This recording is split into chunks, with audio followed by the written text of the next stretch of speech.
ராஜராஜ சோழனாக மாறும் அஜித். பிரம்மாண்ட வரலாற்று படம். சங்கர் இயக்கத்தில் அடுத்ததாக வேல்பாரி திரைப்படம் உருவாக போவதாக தகவல்கள் வெளியாகியுள்ளன. நடிகர் சூர்யா கங்குவா படத்தில் போர் வீரனாக நடித்து வருகிறார்.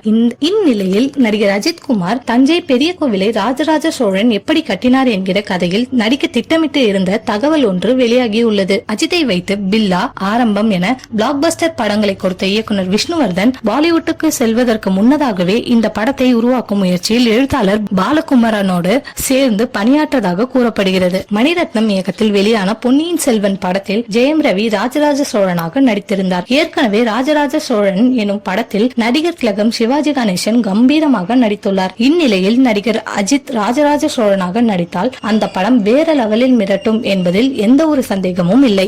ஆனால் அந்த படத்தை இயக்குவதற்கு முன்னதாக இயக்குனர் விஷ்ணுவர்தனுக்கு பாலிவுட்டில் சேஷா படத்தை இயக்கும் வாய்ப்பு கிடைத்த நிலையில் அங்கே சென்றுவிட்டார். மேலும் AK-62 படத்தில் இருந்து இயக்குனர் விக்னேஷ் சிவனை தூக்கிய நிலையில் நடிகர் அஜித்தே மீண்டும் விஷ்ணுவர்தனை தொடர்பு கொண்டதாகவும், ஆனால் சல்மான் கானின் உறவினர் ஒருவரின் படத்தில் கமிட்டான நிலையில் இப்போதைக்கு வர முடியவில்லை என விஷ்ணுவர்தன் சமீபத்திய பேட்டி ஒன்றில் கூறியுள்ளார். பிரம்மாண்டமான படத்தை தமிழ் ரசிகர்களுக்கு கொடுக்க வேண்டும் என்கிற ஆர்வம் இப்போது அஜித்துக்கு ஏற்பட்டு இருப்பதாகவும், வரலாற்று படங்கள் பெரிய அளவில் வசூல் வேட்டை நடத்தி வருவதால் கூடிய சீக்கிரமே விஷ்ணுவர்தனுடன் இணைந்து ராஜராஜ சோழனாக தஞ்சாவூர் பெரிய கோவில் கதையில் அஜித் நடிக்கவும் வாய்ப்பு உள்ளதாக சொல்லப்படுகிறது.